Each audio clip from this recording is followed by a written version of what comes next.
ازيكم يا جماعة.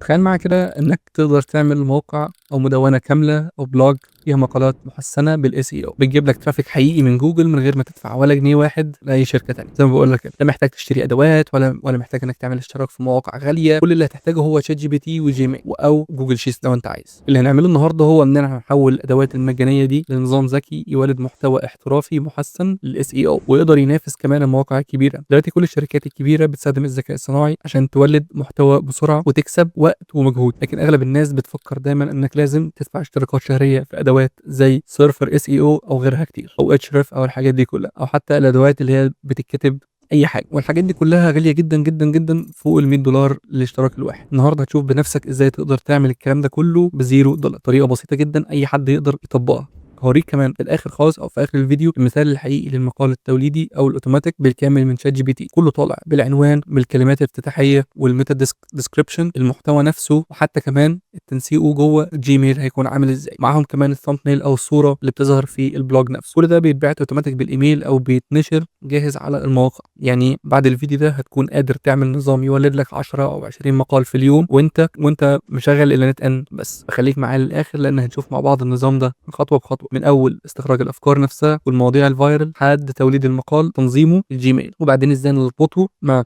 الجيميل او جوجل شيتس عشان يستقبل كل النتائج دي بشكل منظم ومحترف. انا اسمي عبد الرحمن، شغال في مجال السوفت وير بقالي سنين كتير. اشتغلت مع شركات مختلفه في كذا دوله، وبقالي اكتر من 4 سنين دلوقتي بشتغل على المشاريع بتاعتي الخاصه في مجال التكنولوجي. اطلقت سكول كوميونتي واليوتيوب شانل عشان اي حد يقدر يتعلم ويتواصل مع ناس مهتمه بنفس المجال ده، السكول وده اليوتيوب شانل.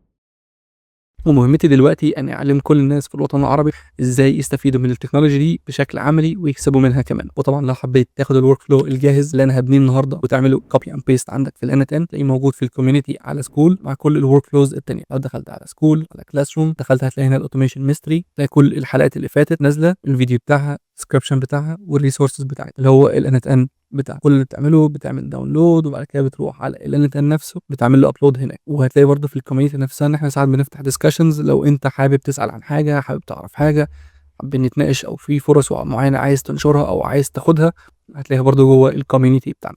هسيب لك اللينك تحت في الديسكربشن عشان تعرف توصل له بسهوله. طب الفيديو ده هيكون مختلف لانك بعد ما تخلصه مش بس هتفهم ازاي تولد مقالات اس اي عالميه، لكن كمان هتعلم ازاي تحول النظام ده لمصدر دخل حقيقي، سواء عن طريق التدوين او كتابه المحتوى للعملاء. خليك معايا للنهايه عشان هوريك ازاي نركب الورك فلو خطوه بخطوه، ويلا بينا نبدا. زي ما احنا عشان تشغل الانت ان او تبدا في الانت ان، تقدر تدخل عن طريق الموقع نفسه nitn.io، وتقدر تختار. لو دخلت على البرودكتس او على البرايسنج هيجيبك على الصفحه دي، تقدر تختار البلان اللي انت محتاجها. في عندك الستارتر بلان بتبدا من $20 في الشهر، ده لو هتاخد الانيوال، يعني اشتراك سنوي فيحاسبك بالشهر ب $20. او لو عايز الاشتراك الشهري ده هيوصل ب $24 معاك في الشهر. اما اذا لو انت عايز حاجه ارخص من كده، ممكن تدخل على هاستانجر دوت كوم. هسيب لك اللينك بتاعه او الرابط تحت في الديسكربشن. هيديك خصم 20% زياده، زائد خصم 10% هقول لك عليه دلوقتي. وبتدخل على برايسنج او على اللينك على طول، وبتختار ال 12 شهر. ده لو هو اللي هو العادي. لكن لو انت عايز السيرفيس زي الكي في ام او اللي هو الانت ان في بي اس، بتدخل على في بي اس، بتختار 12 شهر او 24 شهر ايا كان انت عايز ايه. بعد كده بتدوس تشوز بلان، بتختار ده، بيوديك على اللينك تاني اللي خلاص تقدر تدفع عليه على طول. احنا بنختار السيرفر بتاعنا كي في ام 2.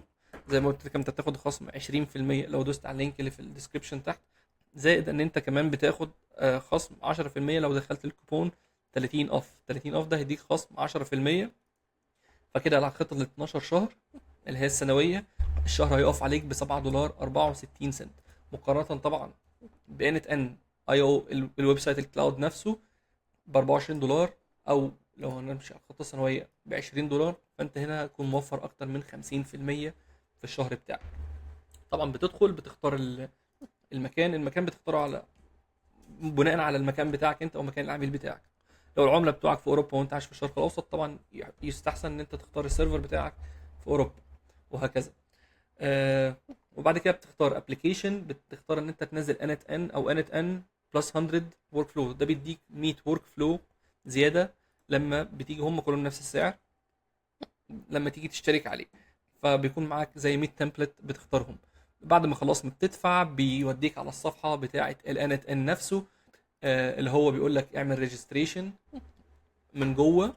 بتاخد اليوزر نيم والباسورد، بتعمل ريجستر على ان ات ان بيبعت لك ايميل على الايميل بتاعك بالرقم الاكتيفيشن بتاعك، بتاخده كوبي اند بيست وبتحطه. خلاص كده بيكون الان ات ان بتاعك جاهز، تقدر تبدا على طول على الورك فلو بتاعك. لو حبيت توصل للهوستنجر بتاعك نفسه هتلاقي هنا لو دخلت على الهوم هتلاقي الفي بي اس، بتدخل على مانج، بعد كده بتدوس مانج اب. اول ما تدوس مانج اب هنا عند الان ات ان بلس 100 ورك فلو هو بيوديك على طول على ان ات ان. نيجي هنا بقى لشات جي بي تي او الاوبن اي اي عشان نعمل له كونكت عندنا على الاي اي على ان ات ان. بندخل على الموقع اللي اسمه platform.openai.com، وبنعمل ريجستريشن. لو انت مش عامل اكونت اعمل اكونت عليه، الاكونت ببلاش. بعد كده بتدخل، بتيجي هنا فوق على الشمال اللي هو الديفولت بروجكت، بتدخل بتدوس عليه، بعد كده بتدوس مانج بروجكتس. اول ما بتدوس عليه هنا بيجيب لك هنا كل البروجكتات اللي انت عاملها بالاي بي اي كيز. المهم بتيجي هنا عند الاي بي اي كي، اول حاجه بيطلب منك البيلنج. بتدخل عند البيلنج بتعمل اد للكريدت بتاعك، تحط الكريدت بس ما تكترش. يعني انا كنت حاطط تقريبا $4 تقريبا او $5، ده الكلام ده من سنه. أه هو الاستهلاك بتاع اوبن اي اي ما بيبقاش غالي قوي، بيبقى نوعا ما سعره تمام في المعقول. بعد كده بتعمل اد للكريدت بتاعك بعد ما تحط مثلا 2 $3. بعد كده بتيجي عند الكي الاي بي اي كيز هنا، بتيجي تعمل كرييت نيو سيكريت كي، بتدوس هنا كرييت سيكريت كي. بعد كده مثلا بتعمل وات ايفر ايا كان الاسم ان ات ان، والبروجكت بتاعك بتعمله ديفولت بروجكت او ايا كان البروجكت بتاعك. وبعد كده بتدي له ايه البرميشنز بتاعتك، كان اول او ريستريكتد او ريد اونلي. بعد كده بتيجي هنا عند كرييت سيكريت كي، بتدوس كوبي. طبعا ده بتفضل محتفظ بيه لنفسك. بترجع هنا تاني عند اوبن اي اي، سوري على الان ان. بتيجي هنا بتقول create credentials. لو انت عملت هنا سيرش على open AI هيجيب لك open AI جاهز. continue الاي بي اي كي control command v، بعد كده organization ID لو انت حابب تعمل ID ليها او حاجه، وده مش مهم. لو عملت save كده خلاص تمام، وعمل connection tested successfully. فانت كده بقى عندك open AI. شايفين ده شكل الورك فلو بتاعنا. اصغر الشكل بتاعي، ده شكل الورك فلو بتاعنا. بيبدأ من البداية لحد ما يبعت لك على الإيميل. أول حاجة إحنا عندنا كذا خطوة. أكتر حاجة هنستخدمها في الفيديو بتاع النهاردة هو شات جي بي تي أو أوبن اي اي، النودز بتاعته دي أكتر حاجة، ده اللي هو البطل بتاع النهاردة. أول حاجة نبدأ نعملها سكيدول تريجر. طبعا زي ما شرحنا كذا مرة، بالتريجر بتاعك ده البداية اللي تقدر تقول له أنت هتبدأ كل يوم، هتبدأ كل ساعة، هتبدأ كل دقيقة. والتريجر أو البداية بتاعتك ده بيبدأ من أكتر من حاجة. فإنك تقدر تعمله سكيدول تريجر زي كده، أو تقدر تختار اختيارات تانية تعمل له مانيوال بنفسك او الحاجات دي. انت عندك هنا اللي هو التريجر مانيوال، انت لازم تشغل بنفسك الورك فلو ده، او اون اب ايفنت لو في عندك ابلكيشن او اي حاجه زي التليجرام وكده عايز تبعت له رساله بحيث هو يبدا يشتغل على طول، او اون سكادول. وعندك حاجات غيرها كتير. احنا هنا هنستخدم في المثال ده سكادول تريجر، بنبدا بيه. بعد كده تاني حاجه بنروح الخطوه اللي بعدها، بنقول له الداتا اللي احنا عايزينها. الداتا اللي احنا عايزينها طبعا دي مش بالضروره تبقى ستاتيك ثابته كده، ممكن تعملها دايناميك. لو انت مسيفها في فايل مثلا جوجل شيتس او حاجه يقدر يقرا منها، بحيث كل يوم لو انت عندك مثلا لسته عملاء بتطلع لهم مقالات. لو انت عندك مثلا 5 او 10 كلاينت كل يوم بتطلع لهم اس اي او داتا. بتسيف الكلام ده كله في جوجل شيتس. جوجل شيتس بيقرا كل يوم الداتا دي على الشركات المختلفه، وبيعمل لها وبيطلع لها الداتا او الريزلت اللي هو محتاجها. طب ايه الداتا اللي احنا هنحتاجها؟ هنحتاج البيزنس نيم. ده نفترض مثلا دي شركه من عندنا اسمها ذا فايف لاند. دي بناخد البيزنس نيم بتاعها، البيزنس ويب سايت بتاعها، والكاتيجوريز اللي هي شغاله فيها او اللي احنا حابين نعمل عليها بحث عنها. احنا هنا محتاجين مثلا كوريان بيوتي، كوزماتكس، بيوتي برودكتس، وكي بيوتي. دي مثلا شركه حاجات كوريان برودكتس. دي الحاجات الداتا اللي احنا هنستخدمها عشان نولد بيت الفيديوهات. طبعا احنا الشكل هنا عندنا زي ما انتم شايفين ده شكل النود الرئيسي، وهتلاقي في كل حاجه بيبقى عندك متقسم لانبوت واوتبوت والمين فيلد بتاعك. ده اللي انت بتحصل فيه كل الاوبريشنز بتاعتك. بتاخد الانبوت بتعمل اوبريشن اللي انت عايزها، في الاخر بيطلع لك الاوتبوت اللي انت عايزه. فده احنا كده عملنا اكسكيوت الستep دي، طلع لي خلاص البيزنس نيم والويب سايت والكاتيجوري. بناخد الداتا دي كلها عشان نطلع التوبكس نفسها من على شات جي بي تي. بنعمل سيرش، بنختار طبعا هنا اوبن اي اي،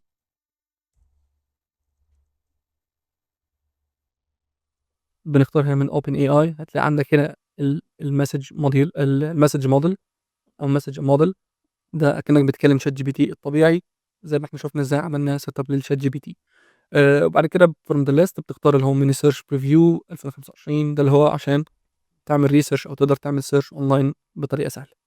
انا هنا بقول له انت الديفلوبر بتاعك، انت الرول بتاعك والاوبجيكتيف ان انت تطلع لي تطلع لي بوينتس او اكتر حاجه ترند للموضوع ده، عشان تطلع لي التوبكس اللي عايز اتكلم فيها مع الناس في البلوج بتاعي.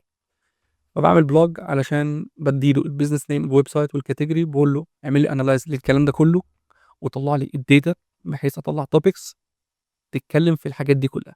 فانا هنا بقول له انا عايز 3 توبك بس اللي هحتاجهم منك، عشان كده قلت له هنا توبك الاوتبوت بتاعك يكون توبك 1 توبك 2 توبك 3. ده الاوتبوت بتاعك اللي هيطلع لي من الريسيرش ده.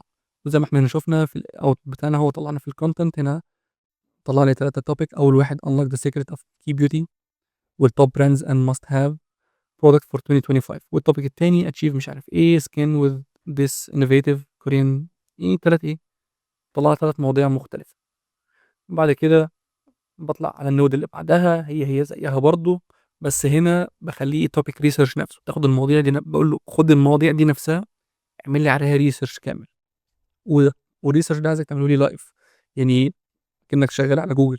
فهو بياخد ال3 مواضيع دي كلها، بقول له طلع لي ريل تايم ويب سيرش على ال3 مواضيع دي.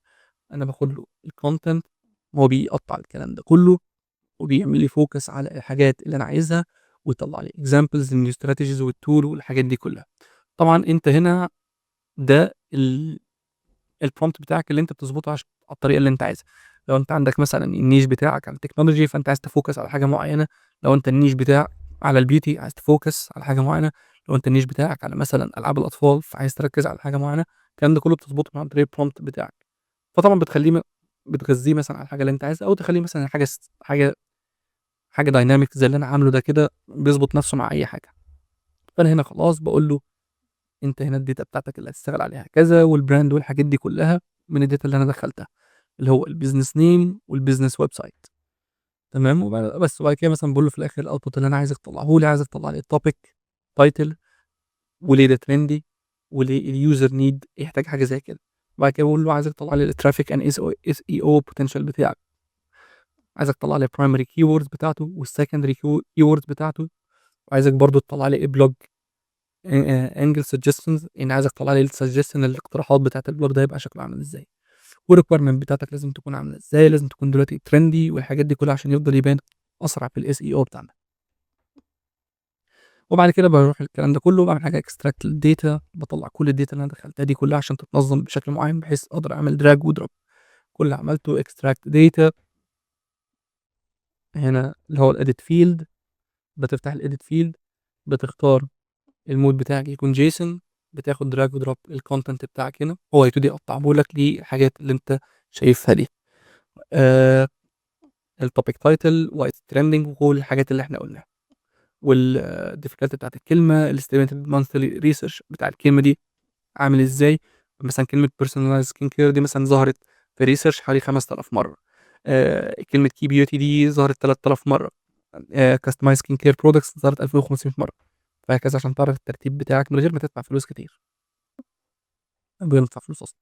وبعد كده بروح للاس اي او كي وورد ريسيرش، باخد الكلام ده كله ببتدي اعمل عليه ريسيرش من تاني، عشان ابتدي انظم حاجه اسمها السي بي سي، وحاجه الكومبيتيشن بتاعت الكلمه دي نفسها عامل ازاي، السيرش فوليوم بتاع الكلمه دي نفسه عامل ازاي. طبعا برضه بعت له برضه البرومبت والداتا دي كلها. في الاخر بقول له انا عايزك تطلع لي الداتا دي اللي هو السي بي سي عامل ازاي، الكومبيتيشن، السيرش فوليوم، الكيورد نفسها ايه، وهكذا. وبعد كده خلاص الريزلت بتطلع لي، باخدها بنظمها برضه بنفس الطريقه، بعمل كلين اب الاوتبوت بتاعي بحيث ينظمها لي بنفس الطريقه اللي انا عايزها. وكده يبقى انا كده خلاص خدت التوبكس بتاعتي، خدت المواضيع اللي انا عايزها، خدت الكلمه نفسها. دلوقتي هركب الكلام ده كله على بعضه. وبعد كده بطلع على الموديل التاني اللي هو البلوج رايتر بتاعي، اللي هو خلاص ده اللي هيكتب لي البلوج نفسه. انا كده عندي الداتا كلها، اقول له اكتب لي الكلام ده كله. باخد الكلام ده كله بقول له دلوقتي انت بروفيشنال بلوج رايتر، خد الكلام ده كله، رايت اعمل لي كلير انجيجد اس اي اوبتمايز بلوج، خد الكلام الداتا اللي احنا خدناها دي كلها بالاستراكشر ده كله عندك. انا عايز الاستراكشر بتاعي يكون فيه تايتل، فيه انترودكشن، وليه التوبيك ده مهم، والبريك داون بتاعه، وكل الكلمات اللي انا محتاجها. ولو عندك اكسبلين ده بزنس نيم بتاعي، وده الفيلد لو انا حبيت اساعدك، والحاجات دي كلها. بس. بعد كده بتقول له مثلا لو انت محتاج مساعده، لو سيستم تعالى نتكلم، الحاجات دي كلها دي اللي هتظهر في البلوج بتاعك. بعد كده بتقول له بقى البلوج كونتنت بتاعك 1200 ل 2000 كلمه، الفولوينج مش عارف ايه الحاجات دي التون بتاعك عامل ازاي، آه وكل الشرح بتاعك بتاع الكونتنت بتاعك يبقى عامل ازاي. طبعا دي احسن طريقه ممكن بنكتب بيها عشان نجمع الناس كلها ونعمل ترافيك على الويب سايت بتاعك. فانت كده مش محتاج تدفع فلوس في الاس اي او ولا اي حاجه. بس بعد كده بتختار بقى اليو ار ال سلاج مش عارف ايه الفيرست باراجراف، بعد كده اتش 1 اور فيرست اتش 2، والميتا ديسكربشن بتاعك ده عشان يعمل ترافيك على جوجل بتاعتك والحاجات دي. وبعد كده الانبوت داتا بتاعتك هتكون كذا، التوبيك، البرايمري كيورد، السكندري كيورد، الاديشنال توبيك كونتكست، وليه ده ترندي، اليوزر نيدز، البلوج انجل، كل الحاجات دي كلها. بتعمل اكسكيوت للكلام ده كله، بيطلع لك الداتا بتاعتك. طبعا احنا هنا لما بنيجي بنقرا بنشوف ده الاي اي ايجنت بتاعنا، بنجيبه من هنا الاي اي ايجنت، بتختاره، بيفتح معاك، بتختار الشات موديل بتاعك جي بي تي 4.1 اللي هو الطبيعي. بعد كده بتعمل الاوتبوت بارسر ان انت بتطلع له شكل الاوتبوت بتاعه عامل ازاي. بقول له عايز سكيما، عايز التايب بتاعي يكون اوبجكت، البروبرتيز بتاعتي تكون كذا، تايتل سلاج، البلوك كونتنت، والريكوايرد دي الحاجات بتاعتي، الاديشنال بروبرتيز مفيش اديشنال بروبرتيز دي الحاجات بس. وبعد كده بتعمل رن للكلام ده كله. بعد كده بنروح على الثامبنيل ديزاين. الثامبنيل ديزاين دي الصوره اللي بيكون فيها شرح للحاجه بتاعتك. بعد كده بنقول له ده انت اي اي اسيستنت ده ترانسفير البلوج ميتا داتا. طب جبنا من فين الثامبنيل ديزاينر دي؟ برضه بنعمل سيرش على اوبن اي اي. بعد كده هنا جنريت ان ايمج. وانس ان انت بتعمل جنريت ان ايمج بتقول له بتديفاين بلو الداتا بتاعتك. سوري دي ده الثامبنيل ده بتاع ده انذر ده انذر اي اي ايجنت. الايمج هي اللي بعدها على طول. هنا بتقول له السبيسيفيك بتاعتك، البرومبت بتاعك انت اي اي اسيستنت، انت محتاج الصوره تكون كذا، وتدخله برضو الديسكربشن بتاع الصوره، التايتل بتاعك عن كذا، السلاج بتاعك عن كذا، الكونتنت هيكون عن كذا، بحيث هو يطلع لك شكل تصوري للبرومبت بتاع الصوره دي نفسها. برضو الشات موديل هنا بتاعنا 4.1 ميني. بعد كده الاوتبوت بارسر بتاعنا قلت له عايزك تطلع لي بس او ايمج برومبت. عشان كده زي ما هنشوف انا هو طلع لي في الاوتبوت بتاعي حاجه اسمها ايمج برومبت. بس لو جينا قرمنا البرومبت، وصف الصوره نفسها create a clean professional thumbnail image for a blog about personalized skincare، كل الشرح ده هو عمله اوتوماتيك. بعد كده بنروح على الفاينل ريزلت بتاعنا، ده اللي هو generate an image. بنختار زي ما احنا شرحنا ازاي، بنختار الموديل بتاع جي بي تي ايمج 1. لو انت مش عايز تستخدم مع الجي بي تي ده عشان ده لازم يقول لك عشان تستخدم الموديل ده تقدر تستخدم الموديل اللي هو ده ال 3 او 2، بس هو احسن واحد اللي هو جي بي تي 1 ايمج 1 ده. لو مش عايز تستخدمه عشان ده لازم بيطلب منك تعمل فيريفيكيشن للايدنتي بتاعتك، وغالبا لازم تكون عايش، مش فاكر لازم تكون عايش بره ولا لا، بس هو بيطلب منك ايدنتي. لو ما اشتغلش معاك ده، او لو انت عايز ريزلت كويسه ممكن تستخدم عن طريق كاي دوت اي اي. كاي دوت اي اي ده زي الاب ستور بتاع الصور نفسها. ده الاب ستور بتاع كل ال ال ام مودلز بتاعتك كلها. ده تقدر تلاقي كل ال ال ام موديل بتاعك، سواء نانو بنانا او ايا كان اللي انت عايزه، او ايماجن او الحاجات دي كلها. المهم بنبعت له البرومبت بتاعنا، بعد كده بنعمل اكسكيوت الستيب كده خلاص. ساعتها خد الصور وخد كل حاجه. بنيجي للخطوه الاخيره بتاعتنا، الجيميل.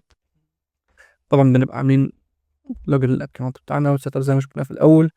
بتختار الريسورس بتاعك مسج، لو ده هتلاقيه هنا في الجوجل جيميل، وعندك send a message.